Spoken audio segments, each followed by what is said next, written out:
the Nazis succeeded in killing about 2/3 of the Jews in the territory they conquered, or they had control over with their allies.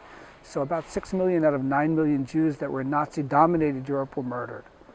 They were persecuted by the Nazis because of this Nazi ideology. But unfortunately and sadly, many of their neighbors had a role in what was going on, sometimes actively, sometimes less actively.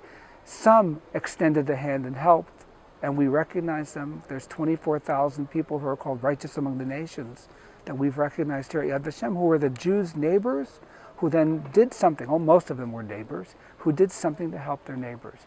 So we want people to understand that it was a European event, this Holocaust, that you can't put all the blame just on the Nazis, that the individuals throughout Europe have to understand what they did and what they didn't do.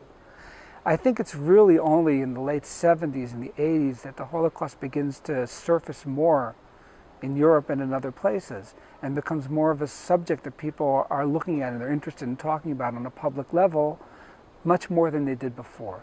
And that's an ongoing thing. First of all, Yad Vashem was established really as the war was going on, when news was first coming to what was then mandatory Palestine about what was happening in Europe. And already during the end of the war, people understood that this thing we call the Holocaust today, which didn't yet have that name, needed to be commemorated and documented and talked about and researched and remembered.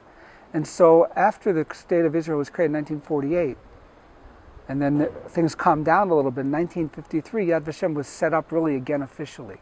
And we have 140 million documents that we have here at Yad Vashem, roughly, from around the world, and we're collecting more all the time. If you're Jewish, you might be looking for a family. But if you're not, you might look at the town you come from. And what happened in that town, and you can learn about the people who lived in that town, who they were, the ones who were murdered.